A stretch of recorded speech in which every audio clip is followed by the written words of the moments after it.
تو تماشا دیکھنے والا ہوتا ہے، 6 مہیاں کرتے ہیں، کوئی کہتا ہے گھر چھوٹا ہے، یہ بیٹا باپ کے سامنے ماں کے سامنے کہہ رہے ہیں، کوئی کہتا ہے خرچے زیادہ ہے، کتنی گھٹیا بات بیٹا کہتا ہے کہ میرے خرچے زیادہ ہیں۔ ہم پیچھے پلٹ کے دیکھیں 4 5 6 بھائی تھے، اکیلا کفیل تھا ہمارا والد، ہماری ماں سے مشورہ کیا کہ 4 کو دارالرحمان میں چھوڑاتے ہیں، 2 کی اچھی کفالت کرتے ہیں، اور بھائی جان ہم ایک جیسا لباس، ہمارا کھانا، ہمارے سٹیٹس کا یہ خیال رکھتے رہے، اور آج ان کی باری آئی تو ہم نے کہا کہ ہمارے خرچے زیادہ، اور کچھ نالائق ایسے بھی ہیں، وہ کہتا ہے یہ بوڑھا کھانستا ہے تو میرے بچوں کی نیند خراب ہوتی ہے۔ مقافات عمل ہے دوست، آج بوڑھے ماں باپ کی 4 پائیاں برآمدے میں لائے ہو تو آنے والے کل میں انتظار ضرور کیجئے گا، یہ 4 پائیاں برآمدے میں نہیں ہوں گی، ہمیں باہر گلی میں پھینک دیا جائے گا۔ ان کی قدر ان کی زندگی میں، اور اگر قدر نہ کی تو عرش کا رحمان ہمیں کبھی بھی معاف نہیں کرے گا۔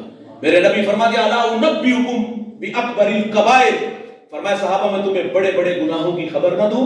عرض کیا کہ ارشاد فرمائیے، فرمایا الاشراک باللہ، اللہ کے ساتھ کسی کو شریک ٹھہرانا، وعقوق الوالدین، والدین کی نافرمانی کرنا، اور بھائی بڑے گناہوں میں ایک گناہ ماں باپ کی نافرمانی ہے۔ باب الفت میں یہ روایت موجود ہے، میرے نبی فرماتے جب میری امت میں 15 بری خصلتیں آ جائیں گی تو فرمایا امت انتظار کرے سرخ آندھیوں کا، زلزلوں کا، انہیں زمین میں دنسا دیا جائے گا اور آسمان سے بھی ژالہ باری ہوگی۔ وہ 15 بری خصلتیں کون کون سی ہیں؟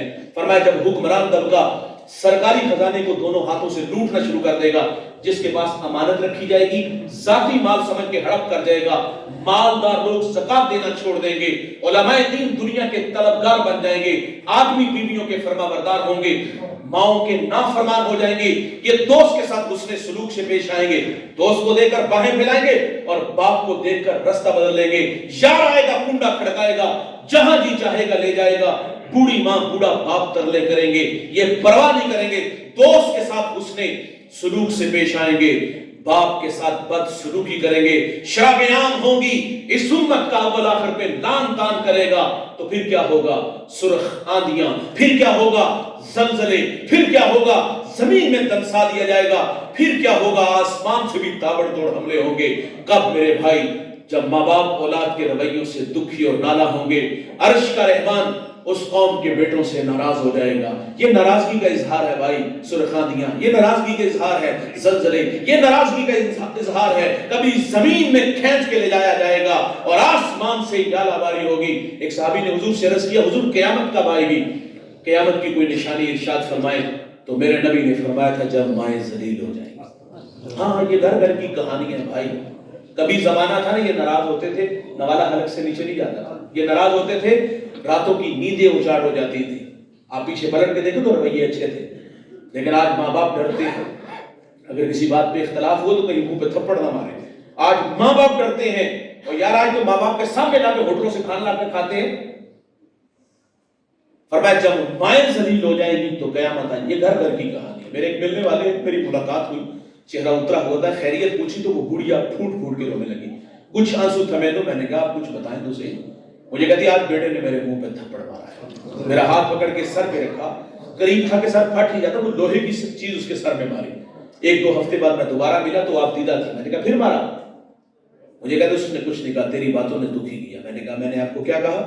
مجھے کہتی یہ تیری باتیں میں نے سوشل میڈیا پہ سنی، بہت سارے لوگ تیرے سامنے بیٹھے تھے، میرا دل ڈوبنے لگا، خوف کھانے لگا کہ اتنے لوگوں میں سے کسی نے میرے بیٹے کو بد دعا نہ دی ہو۔ میں نے کہا او ظالم تو تھپڑ مارتا ہے اور وہ تیری زندگی کی بھیک مانگتی ہے۔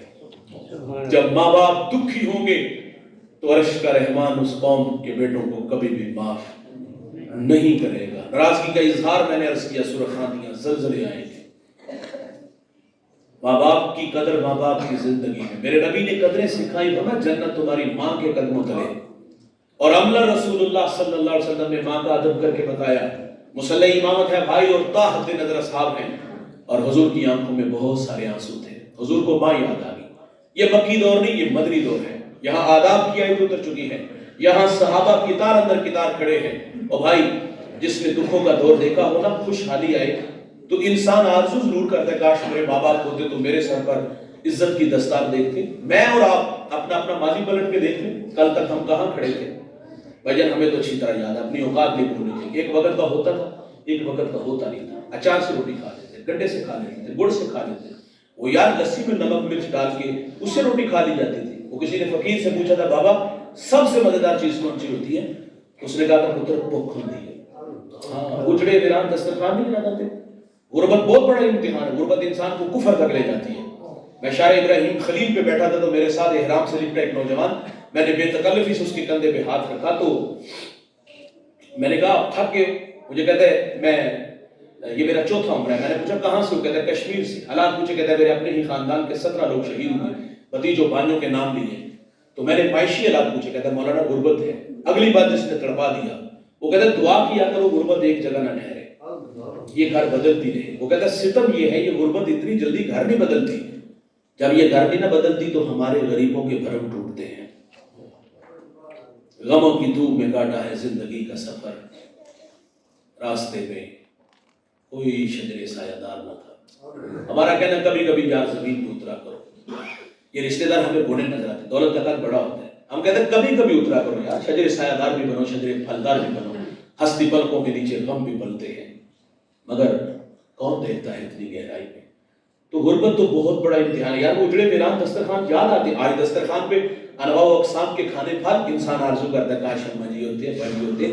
تو یہ بہار بھی دیکھتے ہیں. کبھی زمانہ تھا بھائی کوئی گلی محلے میں نہیں جانتا تھا, کوئی رشتہ دار بھی نہیں پہچانتا تھا. اور یہ تلخ حقیقت ہے, غریب کا کوئی رشتہ دار نہیں ہے. غریب تو کسی کو کال کر لے تو نواب کا بیٹا کال لے ریسیو کرے گا, قرض مانگ لے گا, قرض دے دی تو واپس کیسے کرے گا. اور یار کیا دولت ہی سب کچھ ہے. وہ تو رشتوں کی قدروں کو جانتا تھا, یہ چچا کا, یہ تائے کا, یہ ماموں کا, پھپھو کا بیٹا ہے. لیکن وہ بھول گیا تھا جہاں دولت ڈیرے جماتی ہے نا وہاں رشتے اور قدریں بدل جاتی ہیں. زندگی میں بہت تھوڑے لوگ ملے جنہوں نے اپنے آغاز کو یاد رکھا کہ میں کہاں سے شروع ہوا تھا اور آج کہاں آگے کھڑا ہوا. میں معذرت سے کہوں گا اکثر لوگ اپنی اوقات بھول جاتے ہیں. ان لوگوں کے لیے جملہ ہے بھائی جان, اوپر جانے میں بڑا ٹائم لگتا ہے, اور ہم کہتے ہیں جب اوپر جاؤ نا تو راستے میں کچھ لوگ ملیں گے, ان سے رابطے میں رہیے گا. کیوں؟ اس لیے کہ کبھی کبھی اوپر سے نیچے بھی آنا ہوتا ہے. جب نیچے آؤ گے تو یہی لوگ ملیں گے, رابطہ اچھا ہوا تو زندگی اچھی گزرے گی. اور اگر رونق, تکبر, دولت کا نشہ تو ان لوگوں کے ساتھ رشتہ نہ رکھا, نئے رشتے جوڑ لیے تو بھائی جان واپس پلٹو گے, تنہا رہ جاؤ گے, کوئی منہ بھی نہیں لگائے گا. اور بھائی اوپر جانے میں ٹائم لگتا ہے لیکن اوپر سے نیچے آنے میں کوئی زیادہ ٹائم نہیں. زمانہ تھا کبھی یہ جانتے نہیں تھے, پہچانتے نہیں. آج بھتیجا ہوں, بھانجا ہوں, بھائی ہوں, دوست ہوں. انسان آرزو کرتا ہے کاش میرے ماں باپ ہوتے تو میرے سر پر عزت کی دستار دیکھتے. یار کبھی زمانہ تھا پاس سائیکل بھی نہیں تھا, آج جہازوں کے سفر ہے, دوڑتی گاڑیاں, فلک کو سماتے بنگلے پلازے, کیا کچھ نہیں اللہ نے دے دیا. تو انسان آرزو کرتا ہے میرے ماں باپ ہوتے تو یہ بہار بھی دیکھتے. میرے ایک دوست نے گاڑی لی, میں نے مبارکباد دی تو وہ رونے لگا. میں نے کہا یہ خوشی کے آنسو یا ماضی کی تلخیاں؟ وہ کہتا ہے ایک زمانہ تھا کہ ماں بیمار ہوئی اور میرے پاس اتنے پیسے نہیں تھے کہ میں ماں کو گاڑی میں بٹھا کے ہاسپٹل لے جاتا. وہ کہتا ہے ماں کو گدھا گاڑی میں بٹھایا اور ماں راستے میں ہی زندگی کی بازی ہار گئی. وہ کہتا ہے سب کچھ ہے, ماں نہیں ہے. مرنے والے یہ بات کیا جانے, جینے والوں پہ کیا گزرتی ہے. اپنوں کے بغیر زندگی بڑی ادھوری ہوتی ہے. میں جب بھی والدین پہ بات کرتا ہوں تو اپنی بات ضرور سناتا ہوں. میں 1997 میں قبلہ ثاقب صاحب کے پاس حفظ کرنے آیا اور مجھے یاد ہے میری والدہ نے حضرت کے ہاتھ میں میرے ہاتھ دیا تو فرماتی کہ میری آرزو جس طرح ممبر پہ بیٹھ کے اللہ رسول کی باتیں سناتے یہ بھی اٹھا ہو کر آئی بنے. وہ 2 سال بعد دائی اجل کو لبیک کہیں گے. ہم نے بھی جانا ہے لیکن جانے والے یاد بڑھا آتے ہیں. وہ دنیا سے چلے گی, میں راہوں کا راہی رہا, میں پورے پاکستان میں جاتا ہوں اور کبھی کبھی یہ آنکھیں اس بوڑھی ماں کو تلاش کرتی ہیں. کاش وہ زندہ ہوتی, پردے میں بیٹھ کے اللہ رسول کی باتیں سنتی تو میرا قد کس قدر بڑھ جاتا. میں نے جب پہلا بار حفظ کیا مجھے یاد ہے تو مجھے والدہ نے کہا مجھے سناؤ نا. میں نے سنا تو بڑی خوش ہوئی اور 100 روپیہ مجھے انعام دیا. وہ انعام مجھے آج بھی نہیں بھولا. یہ انسانی فطرت ہے یار, انسان آرزو کرتا ہے کاش میرے ماں باپ ہوتے تو میرے سر پر عزت کی دستار دیکھتے. اللہ کے رسول صلی اللہ علیہ وسلم مصلی امامت پہ کھڑے اور تا حد نظر اصحاب ہیں. حضور کو ماں یاد آ گئی. ماں کب بچھڑی تھی؟ جب میرے نبی کی عمر 6 سال تھی. اب وہ نبی ایک بستی آئی جہاں سید آمنہ رضی اللہ تعالی عنہ آ کر کے رک جاتی ہے. بخار نے آگے لیا اور آپ جان گئی کہ یہ بخار میری جان لے لے گا. وقت رخصت ام ایمن سے کہا کہ میرے بیٹے کو بحفاظت عبد المطلب تک پہنچا دینا. پھر حضور کو پاس بلایا. ادھر بچپنے کی معصومیت, پیشانی میں نبوت کا نور, اور ماں بیٹے میں کھپ سی گئی. 2 باتیں ہوئی اور پھر ہمیشہ کے لیے پہاڑوں میں سو گئی. فرماتی بیٹا ہر نئی چیز نے پرانا ہو جانا ہے, ہر باقی نے فنا ہو جانا ہے. فرمایا بیٹا میں بھی جا رہی ہوں لیکن سنو میرا ذکر باقی رہے گا. فرمایا اس لیے کہ میں تیرے جیسا پاکیزہ اور ستھرا محمد چھوڑ کے جا رہی ہوں. سانسوں کی مالا ٹوٹ گئی، موتی فضا میں بکھرے، میرے نبی ماں سے لپٹ کے روئے، ننھے ننھے ہاتھوں سے کالے پتھروں کی قبر بنائی، اس میں آنسوؤں کا چھڑکاؤ کیا. پھر جہاں تک ماں نظر آئی حضور پلٹ پلٹ کے ان کالے پتھروں والی قبر کو دیکھتے ہیں. میں سیدہ آمنہ کے مزار پہ 2 دفعہ گیا ہوں. یہ مدینہ سے تقریباً 300 کلومیٹر کی فاصلے پر ہے. پہلی دفعہ حاضر ہوا، سحری کا وقت تھا، پہاڑ کے نیچے تھا، ماحول بالکل خاموش، ہوا کا کہیں سے کوئی ایک جھونکا بھی نہ آیا. لیکن سیدہ آمنہ کے قدموں میں جا کھڑا ہوا تو ایسا لگا کہ اللہ نے جنت کے 8 دروازے ہی کھول دیے. آج بھی جنت سے ٹھنڈی ہوائیں سیدہ آمنہ کو سلام کرنے آتی ہیں. میرے ساتھ کچھ علماء تھے، میں نے دوستوں سے کہا یار آج ہم بھی جس طرح حضور ماں سے بچھڑے تھے پلٹ پلٹ کے دیکھا تھا اسی ادا کو اپناتے رخصت چاہتے. میں نے کہا چلو آؤ پلٹتے ہیں. دوست بچھڑتے ہیں، مجھے یاد ہے وہ پلٹنا وہ بچھڑنا، حضور کا بچپنا اور وہ بچپنے کی تڑپتی کہانی یاد آئی. پھر مقام بدر تک ہماری ہچکیاں اور سسکیاں تھمنے کا نام ہی نہیں لے رہی تھی. ام ایمن کہتی حضور کو لے کے جب میں پہاڑ سے نیچے آئی نا تو پیچھے پلٹ کے دیکھا تو ساتھ نہیں تھے. میں جلدی سے پہاڑ پہ چڑھی تو میری آنکھیں کیا دیکھتی ہیں، حضور ماں کے سرانے کھڑے ہیں اور وہاں کھڑے ہو کر کہہ رہے تھے امی جی آپ تو جانتے ہو نا کہ میرا اس دنیا میں آپ کے سوا کوئی بھی نہیں ہے. ام ایمن کی جان نکل گئی، سینے سے لگا لیا. میرے نبی فرمایا کرتے تھے ام ایمن میری ماں کے بعد میری ماں لگتی ہے. آج حضور کو ماں یاد آ گئی، مصلے پہ کھڑے ہیں، تاحد نظر اصحاب ہیں، آنکھوں میں آنسو ہے. صحابہ کو مخاطب ہوئے، کلام کیے کاش میری ماں زندہ ہوتی. صحابہ میں تمہیں نماز عشاء پڑھا رہا ہوتا، اس میں سورۃ فاتحہ کی قرات بھی کر چکا ہوتا. والدہ کو مجھ سے کوئی کام یاد آ جاتا، وہ مسجد نبوی کے دروازے پر آ کر کہتی بیٹا محمد میری بات سنو. حضور فرماتے نماز توڑ کے پہلے اپنی ماں کی بات کو سنتا. ماں باپ بہت بڑی دولت ہے بھائی، آپ کے پاس ہے تو قدر کرو یار. ناراضگی نا تو اللہ معاف نہیں کرے گا. میں ماں باپ پہ جب بھی کوئی بات کرتا ہوں تو آخر پہ اتنا ضرور کہتا ہوں مانا کہ آپ لوگ بڑے ہو گئے ہو، آپ کے کندھوں پہ بہت ساری ذمہ داریاں ہیں، آپ صبح سے شام محنت مزدوری کرتے ہو، تھکے ہارے آتے ہو، کھانا نیند بچوں کو ٹائم دینا ہوتا ہے، ضرور دو. لیکن میرا صرف اتنا کہنا ہے یار 24 گھنٹوں میں سے صرف 1 گھنٹہ، زیادہ نہیں، آپ اپنے ماں باپ کے لیے مختص کرو، پاؤں دبایا کرو، گپ شپ لگایا کرو، ان کے لیے تحائف لایا کرو. یار سردی شروع ہوگی، اچھی چادر لا کے دو ابا کو، اچھی جرسی لا کے دو، اچھے اچھے کپڑے گرم لا کے دو. ماں کے لیے اچھے اچھے تحائف لاؤ، کبھی پھول لے آئے، کبھی کپڑے لے آئے. یار کبھی کبھی کسی اچھی ہوٹل سے کھانا کھلانے لے جایا کرو. ہاں کبھی کبھی بوڑھے ماں باپ سے پوچھا کرو کہانیاں پرانی. ابا جی سے کہ ابا جی کو پرانے یار کی بات سناؤ، بڑی دل آویز کہانیاں ہیں ان کے پاس، سنانے بیٹھیں گے تو بچپن کی یادیں اور بچڑوں کی یاد کا تڑپانا. اور سعادت مند بیٹا پھر اپنے باپ کو کہے کہ چلو ابا آج پرانے دوست سے ملنے چلتے ہیں، تو کیا یہ مریں گے؟ ماں باپ مرتے اس وقت ہے دوست جب ہم انہیں ٹائم نہیں دیتے. اولاد کو دھوکہ لگتا ہے بڑھاپے میں، ہم سمجھتے کہ ہماری صرف ایک ذمہ داری ہے کہ ہم نے 1 ہفتے بعد یا 1 ماہ بعد انہیں خرچ دینا ہے. نہیں پیسوں کے بھوکے یار، ہم سمجھے جس طرح دوسرے مفاد کے رشتے، یہ بھی مفاد پرست ہے، سنبھال کے رکھو اپنے پیسے، یہ پیسے آپ کے کسی کام آئیں گے. ماں باپ کو بڑھاپے میں آپ کا پیسہ نہیں چاہیے یار. ماں باپ کی بڑھاپے میں ایک آرزو ہوتی ہے ہمارے بچے اب ہمارے ساتھ کچھ وقت گزارے. لیکن ستم پتہ کیا ہے، ایک گھر میں، ایک بستی میں، ایک محلے میں، ایک شہر میں رہ کے ہم 6 مہینے سے ملاقات نہیں کرتے. یہ کتنے زخمی ہوتے ہوں گے ان کی خاطر اتنی محنت کی، اور آج ہماری باری گئی تو یہ ہمیں ٹائم ہی نہیں دیتے. پاس نالائق بیٹے تو ایسے بھی جنہوں نے مرنا جینا ماں باپ سے ختم کیا کہ ابا جی تسی مر گئے میں نہیں آواں گا، میں مر گیا تو تسی نہ آیا جی. اور میں اس نالائق بیٹے کو جانتا ہوں جس نے اپنے بوڑھے باپ سے کہا تھا ابا اگر آپ مر گئے تو میں نہیں آؤں. والد پہلے دنیا سے چلا گیا، محلے دار رشتہ داروں نے کہا زندگی میں اختلاف تھا، اب تو وہ چلے گئے، اب تیرا حق بنتا ہے ان کو غسل دینا، کفن پہنانا، ان کا لاشیں اٹھا کے قبرستان لے جانا، جنازہ پڑھنا، قبر میں اتارنا، مٹی ڈالنا، آنسو بہانا. وہ صفا کتنا تھا، شاید کے سینے میں دل نہیں پتھر تھا. اس نے کہا نہیں جاؤں گا. بھائی جان اس نے اپنے بوڑھے باپ کو غسل نہیں دیا، کفن نہیں دیا، جنازہ نہیں پڑھا، قبر میں نہیں اتارا. بتاؤ عرش کا رحمان ایسے نالائق بیٹوں کو معاف کرے گا؟ وہ ایسے نالائق بیٹے زندگی سے راستہ مانگیں گے، زندگی کبھی بھی راستہ نہیں دے گی.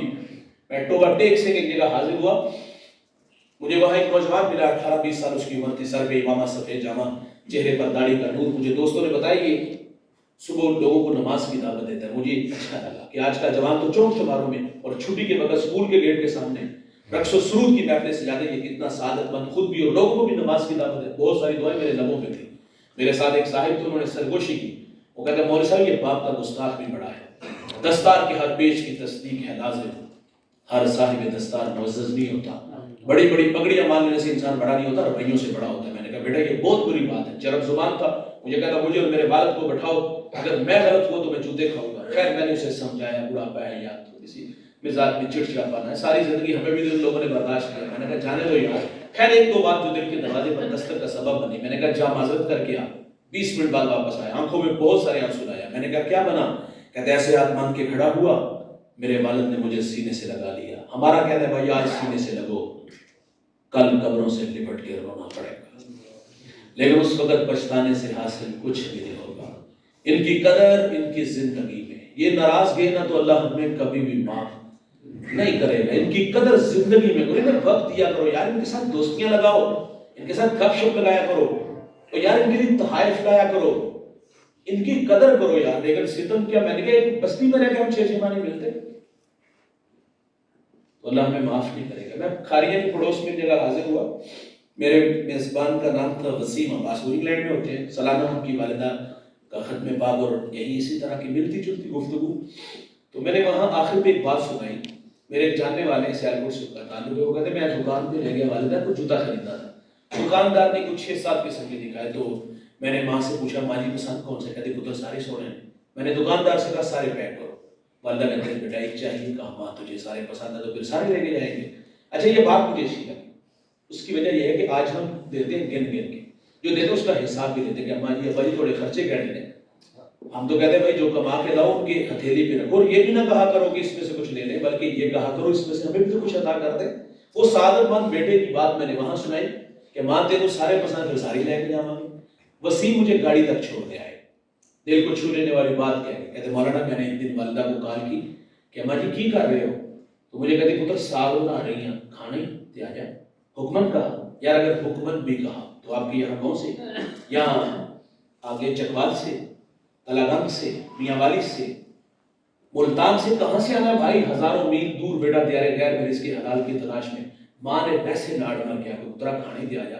کہتا مولانا یہاں دل میں چوٹ لگی، میں 3 گھنٹے میں ایئرپورٹ پہ تھا، وہاں سے فلائٹ لی، جتنا بھی وقت لگتا ہے 10-11 گھنٹے یا 8-9 گھنٹے، وہ کہتا میں پاکستان اور ماں کے ہاتھ کا پکا ہوا کے ساگ بھی کھایا تھا۔ یار محبت کہاں ہواؤں فضاؤں میں اڑاتی ہوئی قدموں میں لے آئی، اور ہم ایک ہی بستی میں، ایک ہی محلے میں، ایک ہی گھر میں رہ کے ان بوڑھوں سے 6 ماہ ملاقات نہ کریں تو یہ کتنے زخمی ہوتے ہوں گے۔ ماں باپ کو ٹائم دیا کرو یار، آپ کے لیے ان لوگوں نے بڑی محنت کی ہوتی ہے، ان کے ساتھ وقت گزارا کرو، ان کے ساتھ دوستیاں لگاؤ، عرش کا رحمان ہم سے راضی ہوگا۔ تو آخر میں آپ سے اتنی ہی گزارش ہے۔ اچھا میں نے آپ کو اتنی ساری باتیں والدین پہ سنائی ہیں، تو جن کے والدین ہیں وہ تو قدر کریں، اور جن کے نہیں ہیں ظاہر دل میں حسرت تو ضرور پیدا ہوئی ہوگی کہ وہ زندہ ہوتے تو ہم ان کی خدمت کرتے، اور خدمت کر کے اللہ کو راضی کرتے۔ یہاں ایک بڑی خوبصورت بات سناؤں گا اور گفتگو سمیٹ لیتا ہوں۔ کسی نے واصف علی واصف سے پوچھا تھا کہ ماں باپ دنیا سے چلے جائیں، ان کے ساتھ بندہ حسن سلوک کرنا چاہیے، وہ عمل وظیفہ ہے؟ تو کہا پیچھے جو اولاد چھوڑ جاتے ہیں نا ان کے ساتھ اچھا برتاؤ کیا کرو، ماں باپ قبروں میں آسودہ ہوں گے۔ میں توجہ دلاؤں گا اس مجمع میں کچھ بھائی امیر ہوں گے اور کچھ بھائی غریب ہوں گے۔ غربت امارت میرے اللہ کی طرف سے، یہ اللہ کی تقسیم، اللہ نے کسی کو زیادہ دیا اور کسی کو تھوڑا دیا۔ تو کتنا اچھا ہے کہ امیر بھائی اپنے غریب بھائی کی کفالت لے لے، لیکن ہمارے معاشرے میں ایسا نہیں ہوتا۔ امیر بھائی کے دسترخوان پہ انواع اقسام کے کھانے پھل، باقی بچ جانے والے کتوں کے آگے پھینک دیتے ہیں، روڑی پہ پھینک دیتے ہیں، اور دیوار کے متصل غریب بھائی کا گھر کچی دیواروں سے چیخوں کی آوازیں آتی ہیں، لیکن یہ صفاق اتنے ہوتے ہیں شاید کے سینے میں دل نہیں پتھر ہوتا ہے، یہ پرواہ بھی نہیں کرتے۔ وہ کسی نے کہا تھا نا کہ تو کروڑ پتی کیسے بنا، اس نے کہا تھا میں نے نیچے والوں کو لاکھ پتی کیا، اللہ نے مجھے کروڑ پتی بنا دیا۔ اشفاق احمد کہتے ہیں کون سا پلے سے دینا ہوتا ہے یار، اللہ کے دیے سے دینا ہوتا ہے۔ تو اشفاق احمد یہ بھی کہتے ہیں کہ ہماری دادی اماں ہمیں بچپن میں کہا کرتے تھے جو مٹھی بچہ بند رکھتا ہے اس میں چیز تھوڑی آتی ہے، اور جو مٹھی کھول کے رکھتا ہے اس میں چیز زیادہ آتی ہے۔ کتنا اچھا تھا کہ امیر بھائی اپنی غریب بھائی کی کفالت لیتا تھا، اور یہاں توجہ دلاؤں گا یہاں کچھ بھائی امیر اور کچھ بھائیوں کی بہنیں غریب ہوں گی، تو کتنا اچھا تھا کہ یار غریب بہن کی کفالت لے لیتے۔ لیکن ستم یہ ہے کہ بہنوں کے ساتھ بھی ہمارے رویے کتنے طرح ہیں، انتہائی معلوم۔ غریب بہن ہونا، غریب بہن اپنے امیر بھائی کے پاس رشتہ لے کے آ جائے نا تو بھائی کے تیور دیکھنے والے ہوتے ہیں۔ وہ کہتا تیری جرت کی میں ہوئی، تو اپنی اوقات تے تو میری بیٹی کو 2 وقت تک کھانا نہیں دے سکتی، رازق ہم ہیں۔ بھائی جان ہمارا کہنا ہے بہنیں بھلی بناتی ہیں، بہنیں ماں کا روپ ہوتی ہیں، بہنوں کے ہاتھ بھائیوں کے لیے ہر وقت اٹھے رہتے ہیں. ویسے یہ ہمیں اچھی لگتی کوئی نہیں، لیکن یہ بھائیوں کے ہاتھ میں بڑی اچھی ہوتی ہیں یار. صوفیاء نے لکھا ہے کہ رزق میں اگر برکت چاہیے نا تو بہنوں کے ساتھ اچھا برتاؤ کیا کرو، ان کی جھولیاں بھرا کرو. تو یار اگر کسی کی بہن غریب ہے تو اس کی کفالت لے لے. یہ سردی کا موسم ہے نا، میں بھی دیہات کو، ہمارے دیہاتوں میں ہمارے جو بوڑھے تھے نا، وہ ایک بڑی اچھی رسم تھی اس موسم میں، وہ اپنی بیٹیوں کے لیے دال بنا کے پنیاں بنا کے لے جاتی تھی. ماں باپ نہیں ہے تو پیچھے بھائی جو ہوتا ہے نا وہ باپ کی جگہ پہ ہوتا ہے، تو یہ رسم بھائی کو زندہ رکھنی چاہیے تھی. اور یار ماں باپ تو ایک ہفتے بعد جو ہے وہ اداس ہو جاتے ہیں، داماد کا ترلا کر لیتے ہیں، اس کے نخرے اٹھائے، بیٹا تو چھوڑ جا، واپس آپ چھوڑائیں گے. یہ تو 6 ماہ ہمارے گھروں میں نہیں آتی یار، اور ان کی ہمیں یاد بھی نہیں آتی. یہ تو چھٹیاں گزارنے ہمارے پاس آج، میں معذرت سے کہوں گا ہمارے رویے دیکھ کے واپس گھر چلی جاتی ہیں. خالہ کی محبت ہے، پھوپھوں کی محبت کیوں نہیں دلوں میں؟ میرا ایک سوال ہے.